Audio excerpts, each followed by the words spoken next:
우리나라는 경쟁사회라는 말이 익숙합니다. 학업도 취업도 끝없는 경쟁 속에서 지내고 있죠. 요즘에는 이혼도 경쟁하는 시대입니다. 협의이혼 서류를 제출하기 위해 가정법원 오픈런을 하는데요. 대기줄이 워낙 길어 오픈런을 하지 않으면 배우자와 하루 종일 불편하게 줄을 서야 하기 때문이죠. 4주 뒤 이혼을 결정지을 때도 배우자와 함께 출석해야 하는데 이때도 고통의 연속입니다. 가정법원이 없는 지역에서는 가정법원을 설치해달라는 요청까지 나올 정도죠. 이혼이 트렌드라고 느끼는 게 하루가 멀다 하고 이혼과 관련한 기사, 프로그램이 쏟아지고 있는데요. 각종 이혼 예능에서는 연예인이나 일반인 부부가 사생활을 가감없이 보여주고 있어요. 유명 연예인이나 기업인들의 이혼도 이제는 이혼 자체로만 이슈가 되지는 않는 사회입니다. 재산 분할 얼마지? 외도했나? 라는 이야기가 먼저입니다. 과거 이혼을 터부시했던 것과 달리 최근에는 이혼이 개인의 선택이라는 인식이 자리 잡았습니다. 이혼에 대한 콘텐츠를 자주 접하게 되면서 이혼을 많이 하는구나 라는 생각을 하게 되는데요. 이러한 미디어에서 보여주는 모습처럼 실제로 이혼이 많이 늘어서 가정법원 오픈런까지 하게 되는 걸까요?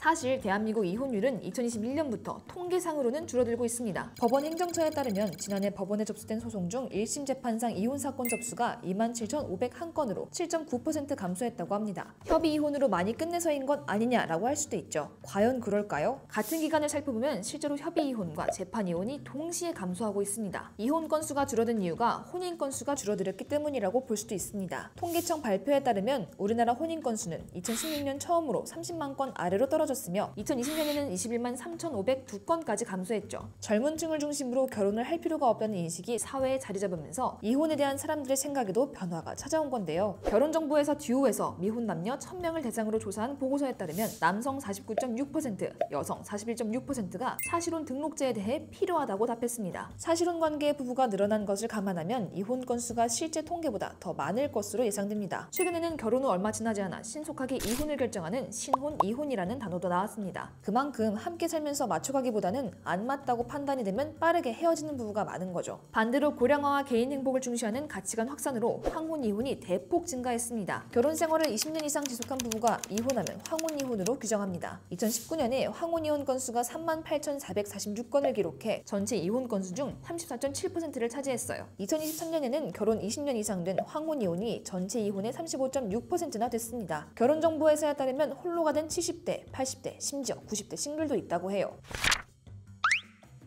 여기서 재미있는 사실 하나가 있습니다. 이혼은 집값의 영향도 받는데요. 부동산 가격이 내려가거나 올랐을 때 이혼을 결심하는 사람들도 많다고 하는데요. 재산 분할은 이혼 시점의 시가를 기준으로 해서죠. 집을 가진 입장이라면 부동산 가격이 떨어졌을 때, 분할을 받아야 하는 입장이라면 올랐을 때 하는 게 유리합니다. 한 변호사에 따르면 아파트 재개발, 재건축 공고가 났을 때 이혼 상담이 몰려오는 경우도 있다고 합니다. 실제로 이혼 통계를 살펴보면 황혼 이혼은 집값 추이와 흐름이 거의 비슷합니다. 급격하게 증가하던 황혼 이혼이 2022년 잠시 주춤하는데요. 집값 상승세가 꺾인 시점과 일치합니다. 배우자와 헤어짐을 결심하는 이들이 늘어나고 개인을 중시하는 사회 풍습이 이어지다 보니 다양한 해프닝도 많이 있습니다. 반반 결혼에 대한 이야기는 많이 들어보셨을 겁니다. 실제 결혼정보업체 듀오가 지난해 2030 미혼 남녀를 대상으로 반반 결혼 관련 설문조사를 했을 때 62.6%가 반반 결혼에 대해 긍정적이라고 했습니다. 이유는 공평한 조건으로 결혼해야 한다고 생각해서 경제적 부담을 덜어서 같은 개인 중심 성향과 경제적 이유를 언급했죠. 최근에는 반반 결혼을 넘어 반반 이혼도 등장했죠. 위자료, 양육권 같은 모든 책임을 절반씩 지는 겁니다. 손해보지 않겠다는 생각이 이혼을 할 때도 이어지는 건데요. 한 변호사는 양육권 싸움을 할 때 서로 아이를 원하는 경우가 많아서 발생하는데 반반 결혼 갈등으로 이혼을 원하는 경우에는 서로 아이를 원하지 않는다고 합니다. 이유가 매우 충격적인데요. 아무리 양육비를 받는다고 해도 아이를 키우는 부모가 돈이 더 많이 들기 때문에 손해라고 생각하는 겁니다. 과거 부모는 희생해야 한다는 인식 자체가 바뀐 거죠. 아이까지 서로에게 미루는 상황까지 발생한 것이 참담합니다.